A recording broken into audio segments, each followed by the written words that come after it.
morning mga kumaring Marites. Actually, kanina pa ako gising. Ayan, life update.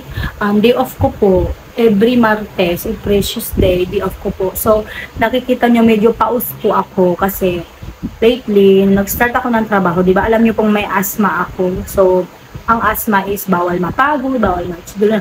Siguro ako nabigla lang kasi syempre, ang tagal ko din hindi nakapagtrabaho na almost maghapon.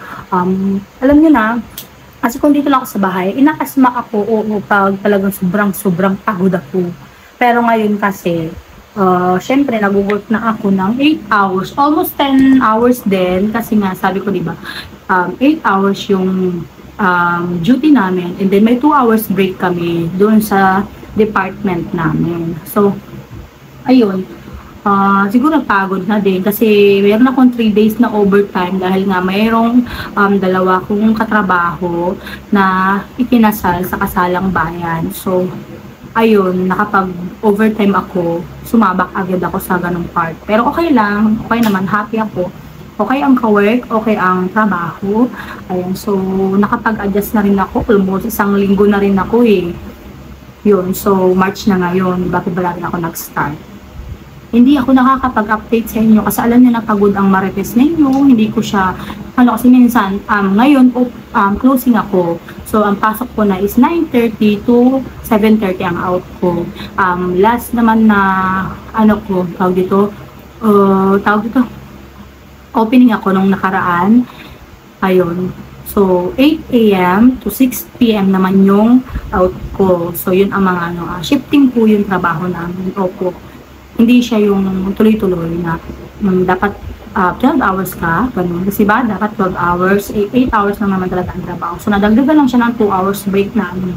Opo. So, nakapagpahinga naman ako ng 2 hours, no. Minsan, umuwi ako dito kasi malapit lang. Pero minsan, hindi na rin kasi, ang tawag dito, pamasahe din. Ayan. So, yung pamasahe ko, bibili ko na ng ulam ko. Nagbabaon ako ng rice. Yun, every morning, ang ginagawa ko, gumigising na ako ng maaga, magluluto para may pagkain sila kapag naiiwan.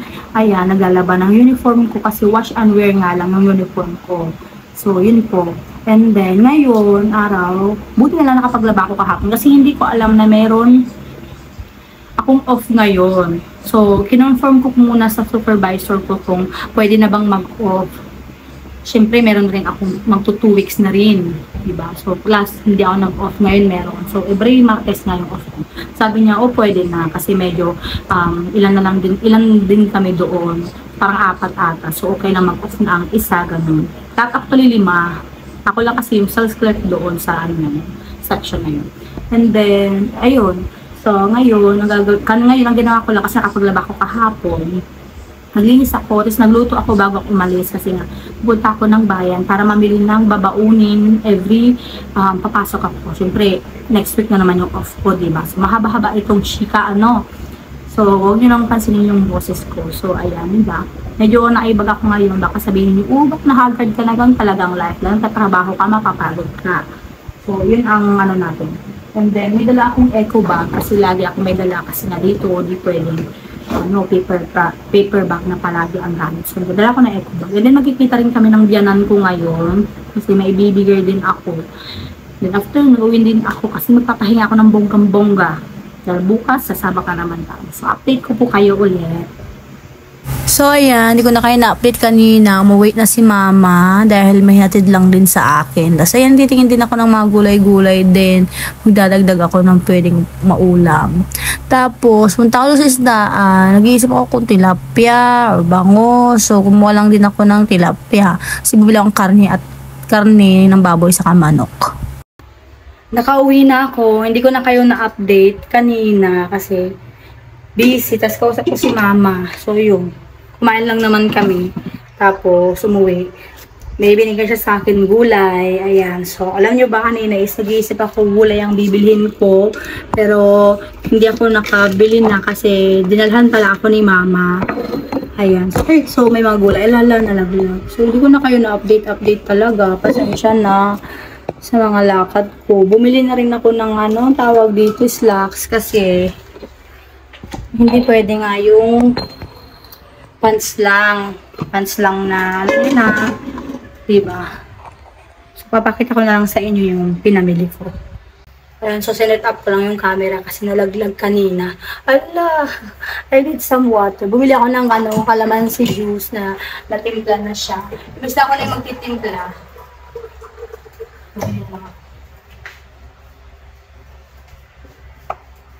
Kumain ka na pa? Si papa ko. So, ayun, meron ako dito bigay ni mama. Opo, diba, sakto. Tapos, ampalaya.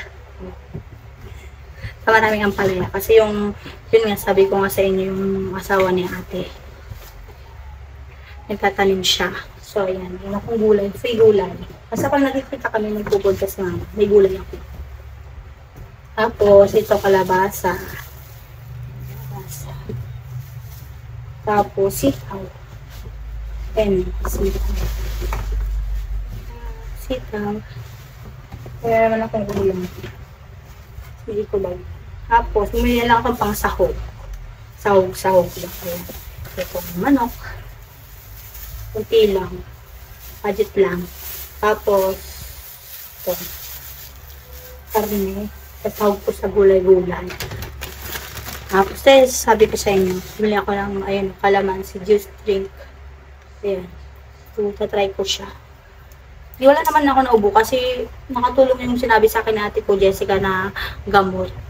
So, ito natin. Masarap.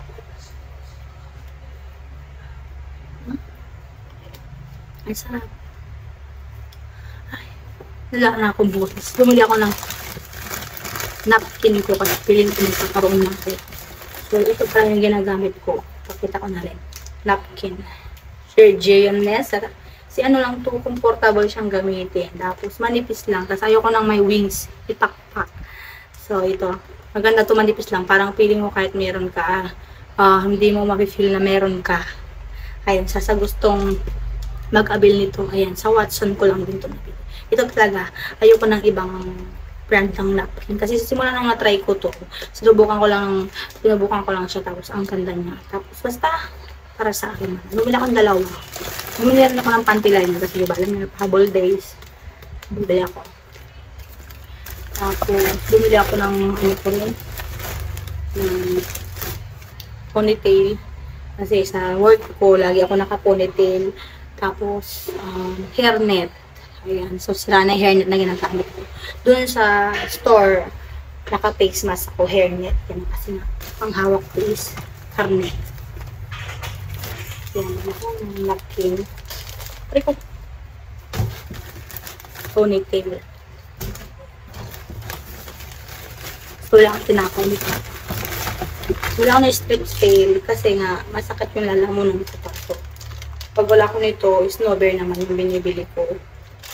Kasi wala na akong time para bumili lang to. Nasa drugstore lang to, saka sa Awas store, mga ganun. So, wala akong time na bumili minsan. Kaya, bumili na ako. Kasi nakakatulong yan. Dito sa masakit na lalamunan. Mas try ko itong collagen gel extract, strawberry flavor. Try ko siya. Masarap. Meron na siyang collagen, tapos meron siyang vitamin C. So, excuse me. Bumili na ako ng mogo-mogo para kay Papa. Minsan lang siya na. Tinapay. Wala akong green yung no-bake ba yung no-bake yung tawag. So, ito na lang muna. Saka na lang. Kasi, actually, hindi pa ako nakapag-grocery ng noodles, tilata, gano'n. Iniisip ko kung pupunta ako mamaya sa CSI. Sa CSI, Alaminos po ako nagtatrabaho. Ayan, so, sa mga nandito, nakakakilala sa akin, ayan, doon po ako nagtatrabaho. Okay, so, hanapin nyo na lang. Hanapin talaga. Masarap nito. 7-Eleven ko to binili. Sarap. That's okay kasi sana pure na calamansi inumin ko. Pero dahil nga nakalimutan ko nang bumibili ako. So, yun na lang. So, ayun lang po yung napamili ko. Hindi ko pa alam mamaya kung pupunta ako. Kasi may naiwan ako doon na order na na banana bread. Ayun, order ko yung para kay Papa dahil nagbibenta yung guard doon. So, syempre, man natin, pag okay siya, o di order tayo ulit. So, yun is pinapa-order niya, nagbabayaran lang sa sahod. So, syempre, di ba, alam mo na, syempre, hindi lang yun ang work mo. Kailangan mo ding mag-discard. Minsan ako, minsan pag andun ako, sabi ko sa, baka gusto mong order ng sabon, bag, mga ganon, yung mga pinupost ko ng My Day ko, na Saudi Gold, baka gusto nyo. Sabi ko, ginawang negosyo yung pagkakatrabaho. Hindi, baka gusto lang nila, di ba? Hindi ko naman yung intention na, wow, lalabanan yung stock. Hindi naman. So, kung gusto lang nila. Tapos, sabi ko nga sa'yo, bumili ako ng slacks ko na lang. Kasi, casual wear nga lang ako. Hirapan ako. So, ito yung nabili. Bumili ako ng hairnet ko. Kasi sira na yung hairnet ko. Tapos ito, yung lalaban ko na. Kasi suot ko na naman bukas. Yan. Wala naman ako. So, yun lang po. And then, update ko kayo ulit mamaya. Luto na yung ulam. Parang hindi pang 3 tao yung ulam namin, Charis. So, tataka kayo baka sabihin nyo walang sabaw. May sabaw yan. Ayoko lang masyadong maraming sabaw sa gulay. Ayan. So, luto na hanggang mamayang gabi na rin ito. Hello po! Ayan. So, hindi ko na kayo na-update kanina. Kasi may ginawa ako. Pumunta ko ng bayan. Pero, yun nga. Ngayon is, kumain na rin ako ng lunch kanina bago ako umalis. So, meron ako singkamas dito. Ang dami, no? Tapos, buha ko ng, ayan, suka na may alamang. Masarap siya eh. Ayoko lang ng suka siya. Good evening mga kumaring Marites. Medyo okay na rin yung boses ko. Kasi, alam nyo na, tawag dito, napaus talaga ako kakaubo. Pero buti na lang kay ate ko Jessica, nagtanong ako kung anong tinitake niya na. Kasi talaga, pag may asma ko, ang tinitake ko talaga, salbutamol na yung tablet, tapos yung nebulize, pang nebule ba, bala sa nebulizer. Exacto, may nebulizer din ako. So, yun. Tapos sabi ko sa kanya, dapat nga ngayon, dahil off ko, magpapacheck up ako, pero nung nagtanong ako kay ate ko Jessica kung anong tinitake niya pag inuubo siya. Kasi minsan inuubo siya. So, kutsara to. Sabi niya sa akin yung Robitussin na Robitussin na liquid tapos acetylcysteine. So, sabi ko try ko nga. Pero nung nakarang araw-araw talaga. So, laki ng eyeball ko dahil siguro dahil maaga ako nagigising. And then, natawag dito, nagluluto bago umalis. So, yun. Lumaki na eyeball ko. Pero kaya lang yan. Kaya talaga. So, yun nga, Robitussin tapos cetirizine. So, ubos na yung cetirizine ko. Pero hindi ko na siya talaga tinitake yun. Tapos na yun, dahil bumili akong 5 nun. So, parang 5 days din ako nag-take ng ganun. Kasi, yung wala pa yun, grabe as ang gabi. Hindi ako makatulog. Sobrang sakit na lang yung naiinis na ako. Sabi ko, kaya ko pa ba? Siyempre, di ba? Tapos, nakakabisit lang, di ba? Aatake yung ubo pag gabi. Pag maghapon, okay lang kasi ba nasa trabaho ako. Siyempre kung maghapon, pabor naman na sa akin yun na hindi siya matake. Pero pag gabi naman, nabis na pahinga ko na. Wala, nakisira. Kasi ubo ang ubo. Kasi ang sakit-sakit. Last na naranasan ko ito noon, 2017 na paggabi, sobrang ubo ang ubo. Sakit sa dibdib. Hirap na hirap ako. Ako nakiyak noon. Pero ngayon, hindi naman niya na ganun kanila. Pero, masakit talaga siya sa kalalaman. Lagi nga ako nag-strip stay, tapos, wala yung snow bear. Kasi yun talaga nagpapano sa ito. Lalo na nakaubo ako. And then, take ko pa rin siya hanggang ngayon kasi, tawag dito, kung nagiging okay na ako. Siyempre, mawawala lang talaga yung boses ko. Boses. Medyo may konti-konti. Pero, na-observe ko siya nito ng off ko kanina. Medyo pa isa-isa na lang yung ubo ko. Kaya happy ako na wala na dahil alam nyo na mahirap na may ubo. Actually, meron ako ditong galon. Alam nyo yung galon ng mineral water. Imbis na yung tumbler ko kasi nandun sa store. So, iniiwan na namin yun kasi kailangan ko ng water doon. And then, kinuha ko yung kalahati lang ng mineral water. Kasi lagay ko sa kwarto ko. Alam mo na, din ako bibili ng tumbler. Tapos, yun, direct ko yan. Hanggang sa naging okay na siya, hanggang itong boses ko naging kanto na kasi na. yun nga, napaos na. So, hindi ko pa naman nararanasan yung as in mawawalan ng boses. Kasi yung iba talaga, as in wala ng boses. Ako nakakapagsalita pa ng konti. Diba? Buo pa. Yan. So, yun end ko lang yung vlog po ngayong araw. So, ang ginawa ko, yun nga, na malengke, kapag kita. Hindi ko na napakita sa inyo si mama kasi chika-chika lang kami. Sabi niya sa akin, okay ka na? Sabi niya, kasi kung hindi po mag-send ka na lang, parang sabi niya gano'n. Pero sa akin kasi, ayoko nang kasi, ang kontrata ko lang naman doon sa store is 2 to 3 months. Hanggang doon lang yun. So, okay lang kasi nga, may nakaabang naman ng trabaho sa akin if ever is na.